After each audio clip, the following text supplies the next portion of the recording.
welcome back to Wrestling Flash. In this WWE and all things wrestling video we are going to look at best and worst of Raw. Roman Reigns reacts to fans fighting during his promo. Update on Bobby Lashley's WWE return. WWE erases the Fiend Bray Wyatt from WWE history. Be sure to subscribe and hit the notification bell, so you are the first to know when we upload a new video. Best and worst of Raw. Welcome to the best and worst of the penultimate Raw before WrestleMania 38. It wasn't the most eventful episode of the show, but that doesn't mean that things didn't happen. It started great, and it ended great as well, with certain aspects lacking in between. Here's a look at certain important matches and segments in detail as the road to WrestleMania nears its conclusion. Number 3. Best. The Austin Theory-Pat McAfee feud. The Austin Theory-Pat McAfee feud is the only other one apart from the women's tag team title program that transcends a fixed brand. While it started on SmackDown, the feud poured over to Raw this week. Despite his appearances on SmackDown, Austin Theory is still assigned to the red brand, just like how the multi-millionaire Pat McAfee is a SmackDown announcer. However, this week, McAfee made a special guest appearance on Raw to be the announcer for the Finn Balor-Austin Theory match. McAfee did everything he could to distract Theory and inevitably cost him the match, allowing the Irishman to pick up the win. While Damian Priest should have been looming around, he wasn't. The McAfee-Theory feud has been a lot of fun, and it could lead to a big win for the 24-year-old at WrestleMania 38. Number 2. Worst. The crazy women's tag team title picture. The women's tag team title picture seems to make zero sense when watching Raw and SmackDown. This week, Carmella and Queen Zelina's tensions boiled over as they ended up having to be separated after a brawl. While it signaled a breakup, there was another twist in the story. It turned out to be a ruse as they took out the other superstars they are facing at WrestleMania. To add to that, Natalya, Shayna Baszler, Rhea Ripley, and Liv Morgan all seem to be randomly thrown in without much context or build-up. Overall, this is a poor storyline that is purely designed to get more stars on the WrestleMania 38 card. Plus, the false breakup seems to indicate that there is a major confusion on what direction to go with at WrestleMania 38. Number 2. Best. Kevin Owens trolling the Raw crowd. Kevin Owens opened Raw in the most hilarious way possible. He trolled the crowd into thinking that Stone Cold Steve Austin appeared, and they went wild. However, it was a classic heel move that was a throwback to The Miz many years ago, and Shawn Michaels as well in Montreal when he fooled the crowd into thinking that Bret Hart was returning. It was one of the highlights of the show, and Owens continues to prove how valuable he is to the company. It feels like he has already justified the multi-million-dollar contract that he reportedly signed recently. Number 1. Worst. Lack of big things happening on the penultimate Raw to WrestleMania. While the show wasn't bad in itself, one word can be used to describe it: uneventful. Sure, there was a good opening segment and a good main event, but apart from that, there was little to point out on. There wasn't any storyline progression on any front, and even Becky Lynch's heel promo didn't have the same kind of effect that was intended. Damian Priest didn't appear to make his WrestleMania match official either. Overall, the uneventful episode didn't feel like it should have played out the way it did, given that it was the penultimate Raw to WrestleMania 38. Number 1. Best. The Seth Rollins story in the main event of Raw. Seth Rollins' frustrating road to WrestleMania continued. While he tried to hijack Kevin Owens last week, he attempted to do the same with AJ Styles this week.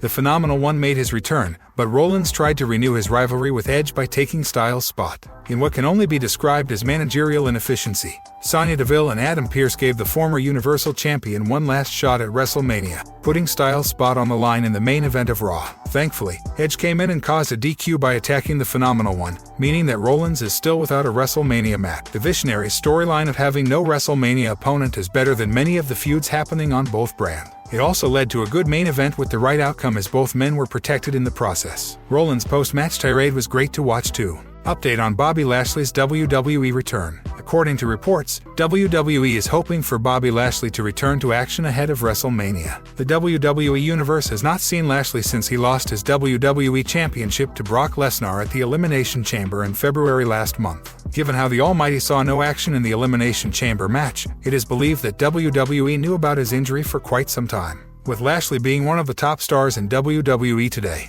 many are still hoping that he will make an appearance at this year's WrestleMania. According to Mike Johnson of PW Insider, WWE is currently hopeful that Bobby Lashley will be ready for Mania. Bobby Lashley was in Dallas at AT&T Stadium last week. The hope is he will be cleared in time for WrestleMania, but that's not 100%. With WrestleMania just a couple of weeks away, it seems unlikely that Lashley will be on the card at the grandest stage of them all. Whilst his WrestleMania appearance this year may be up in the air, Lashley's past showings at the Show of Shows have been quite memorable. In last year's event, the Almighty defended his WWE Championship against Drew McIntyre in the show's opener. The match was also WWE's first contest in front of fans since the pandemic began. In an interview with Josh Martinez on Z100, Lashley said he will always cherish being part of the first match in front of fans since the COVID-19 outbreak. Being in the first match, everybody says, you want to main event WrestleMania. I think the first match was the main event, just because that was the time after a year of being away from everybody, coming back to everyone. The first person that everyone is seeing was me coming out and out behind that curtain, so it was a great time, and something that I'll always remember for the rest of my life. Do you think Bobby Lashley will return to the ring at WrestleMania? Sound off in the comments. Roman Reigns reacts to fans fighting during his promo. Roman Reigns was forced to pause his promo at a recent WWE live event after a fan got into a fight with security personnel. The Tribal Chief took on Drew McIntyre in a Universal title match at WWE's latest live event in Johnson City, Tennessee. At one point, Reigns took a mic and cut an intense promo in the ring.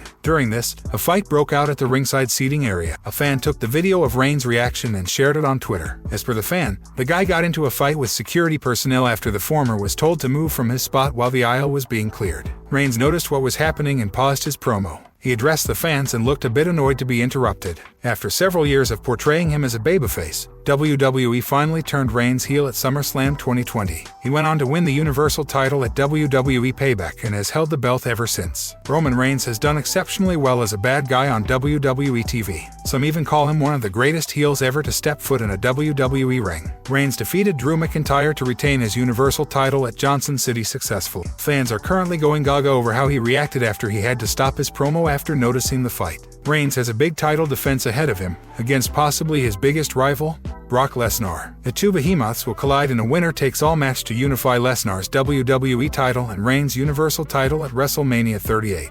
Who do you think will walk out of WrestleMania with the titles? And do share your thoughts on Reigns' reaction to the ringside fight in the comments section below. WWE erases the Fiend Bray Wyatt from WWE history. Cut content from WWE 2K22, including some featuring former WWE superstar Bray Wyatt, has been revealed. Several Twitter users took to the platform to share images of the Bray Wyatt content, including a character model of the Fiend, a hidden Firefly Funhouse arena, suspected to be from My Rise career mode, and some images of the Firefly Funhouse characters Mercy the Buzzard and Abby the Witch. These elements were understandably removed following Rotunda's WWE release. On the WWE Games Reddit page, a user called Go Down Allovers posted some content that was removed from the game, which included former NXT champion and current All Elite Wrestling star Adam Cole. Another user named U6166118GH made a post featuring some content cut from the game's showcase mode, with a 1996 match between Rey Mysterio and Jushin Thunder Liger also initially intended to be in the game. The critical reception for WWE 2K22 is that it is a vastly improved game on the previous editions, especially 2K20,